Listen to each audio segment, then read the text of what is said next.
Julius Caesar raised his hand, and 6,000 hearts stopped beating in their chests.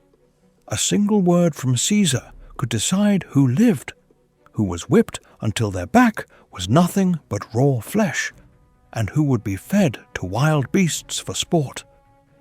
To the crowds, it was a spectacle. To the slaves, it was terror. And what Caesar did next was so brutal that even some of his own men looked away. Julius Caesar is remembered as a general, a statesman, and even a legend who changed the course of history. But behind the polished statues and the grand speeches was another story. His power was built not only on politics and soldiers, but on human beings who had no choice in their fate, his slaves. Rome was already a world where cruelty was normal, but Caesar pushed it further. He didn't just own slaves. He used their suffering as a tool, as entertainment, as a way to remind everyone around him that he held life and death in his hands. Today, we're going to step inside that world. You'll see the shocking things Caesar did to his slaves, the punishments that went beyond anything you can imagine, and the twisted logic that kept thousands of people living in fear. By the end, you might never look at the name Caesar the same way again. To understand Caesar's cruelty, we must first comprehend the world in which he lived. Rome in the 1st century BC was built on the backs of millions of enslaved people. These weren't just laborers working in distant fields. They were human beings who cooked Caesar's food, cleaned his floors, carried his messages, and stood guard while he slept. They knew his secrets, his habits, his weaknesses, and that knowledge made them dangerous. Slavery in Rome was already one of the harshest systems in history. Men, women, and children were treated as property, sold like cattle, forced to work in mines, fields, and households. But Caesar wasn't just any Roman. He was a man obsessed with loyalty, control, and image. To him, slaves weren't just workers. They were instruments of fear and obedience. And if one of them stepped out of line, even by accident, the punishment could shake an entire household. In Caesar's Rome, slavery wasn't only about labor. It was about power displayed through cruelty. And the stories of how Caesar treated his slaves are enough to chill the blood. Caesar understood something that modern psychologists would later confirm. Fear is one of the most powerful motivators known to humanity. But not just any fear. The kind that comes from unpredictability, from knowing that safety is always just one moment away from being shattered. Caesar cultivated this atmosphere deliberately. In his household, slaves never knew when punishment might strike. A smile from Caesar in the morning meant nothing if he frowned in the afternoon. This constant uncertainty kept everyone on edge, walking carefully, speaking softly, always watching, always afraid. It was psychological warfare waged against the most vulnerable people in Roman society. One of the ways Caesar maintained control over his household was through humiliation. If a slave was accused of stealing a coin, maybe even falsely, Caesar wouldn't just punish them in private. He would drag them into the courtyard where dozens of others could watch. Sometimes he ordered the slave stripped naked, flogged until the skin split open, and then forced to carry a heavy weight as neighbors and servants laughed. But the humiliation went deeper than physical shame. Caesar would sometimes force slaves to perform degrading acts like crawling on hands and knees, eating scraps from the floor like animals, or reciting confessions of crimes they may not have committed. The goal wasn't just punishment for one person. It was to break the dignity of everyone watching. It wasn't just punishment. It was a message. Everyone else watching thought that if this happens for 1 coin, what will happen if I make a mistake? Caesar used fear like a weapon, and humiliation was the first step. The psychological scars often lasted longer than the physical ones, creating a permanent reminder of who held absolute power. Whipping wasn't unique to Caesar, but the way he used it was meant to break both body and spirit. Roman whips weren't just leather. They were often weighted with metal or bone that tore flesh with every strike. A slave could collapse after 10 lashes. Caesar might order 50. What made Caesar's whippings particularly brutal was their calculated nature.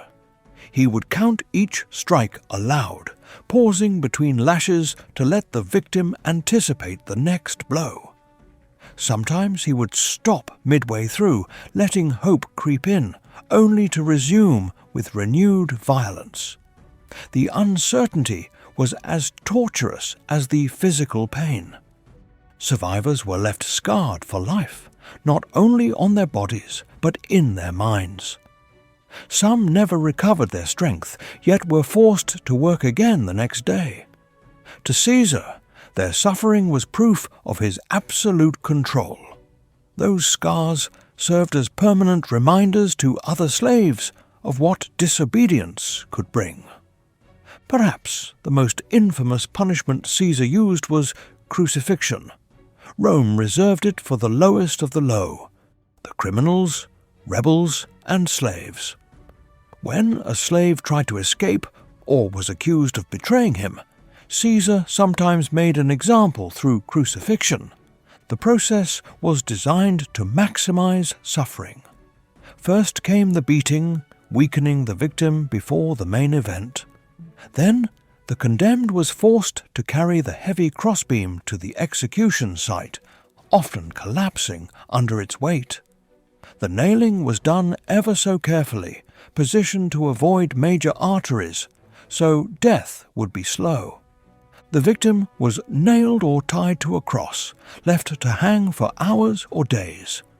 It wasn't just about killing, it was about terror. People walking by saw the body, heard the screams, smelled the decay. Every other slave knew that this could be me. Caesar didn't need to crucify many to spread that fear.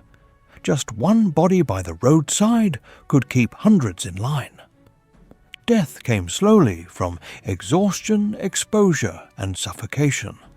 As the victim's strength failed, they could no longer push up to breathe, leading to a prolonged, agonizing end. Caesar would sometimes position crucifixions where his household slaves had to pass daily, ensuring the lesson was never forgotten. Caesar also staged games. For the Roman elite, slaves weren't only workers, they were entertainment.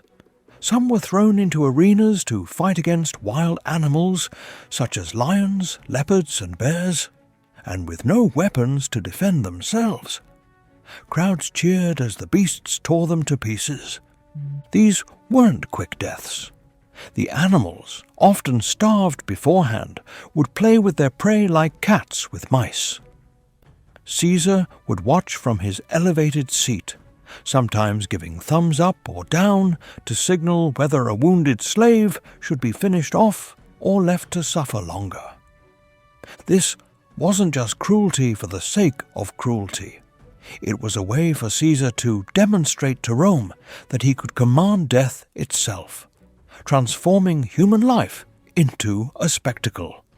The slaves weren't people. They were props in his theater of power. The message to other slaves was clear. Your life has no value beyond my entertainment. One of the most twisted practices in Caesar's household was testing loyalty. Some accounts describe how he forced slaves to harm each other, even kill, just to prove obedience. Imagine two men ordered to fight, where one would live, the other die, all for Caesar's amusement. These tests were designed to destroy the bonds between slaves. Caesar understood that united slaves were dangerous slaves. By forcing them to betray, hurt, or kill each other, he ensured they could never fully trust one another. Friendships became liabilities. Love became weakness. Even when death wasn't required, he would pit them against each other in cruel games, knowing that fear of punishment would keep them compliant. These loyalty tests destroyed trust, leaving slaves isolated, unable to rely on each other. Division made them easier to control. What made Caesar's cruelty so shocking wasn't only the scale of violence, but how little it could take to spark it. A dropped dish, a mispronounced word, serving wine too slowly. These tiny mistakes could lead to savage beatings or worse. The unpredictability was intentional. Caesar knew that if slaves could predict what would anger him, they might find ways to avoid it. But if anything could trigger his wrath, they would live in constant paralyzing fear. Every movement became calculated. Every word was carefully chosen. Every breath was held in anticipation of possible punishment. Slaves lived in constant dread, walking on eggshells every moment. Every sound of footsteps behind them might mean a blow was coming. Every look from Caesar might be their last. That kind of psychological torture was as powerful as any whip. The most horrifying story tied to Caesar's name involves collective punishment. In Rome, if a slave killed his master, even by accident, or even in self-defense, the law demanded that every single slave in the household be executed. During Caesar's time, a wealthy Roman was killed by a slave. The authorities condemned not just the guilty man, but hundreds of innocent slaves who lived under the same roof. Men, women, even children, all led to their deaths. Caesar, as a powerful voice in Rome, supported this kind of punishment. To him, it wasn't about justice, it was about fear. The message was clear. If one of you dares to defy me, all of you will suffer. Imagine standing in that crowd, knowing your life was about to end for a crime you didn't commit, watching your friends fall one by one. That wasn't justice. That was terror institutionalized. Julius Caesar's greatness is often told through battles won, laws passed, and titles earned. But hidden in that story are the lives of the forgotten, the slaves whose pain fed his power. Public humiliation, savage whippings, crucifixions, wild beast hunts, loyalty tests, and mass executions weren't accidents of history. They were deliberate choices that made Caesar's name feared, not just respected. Behind the glory of Rome stood countless broken bodies, and behind Caesar's legend lies a truth many prefer to ignore. His empire was built on cruelty. The statues don't show the scars. The history books skip the screams. But they were there, always there, in the shadows of greatness.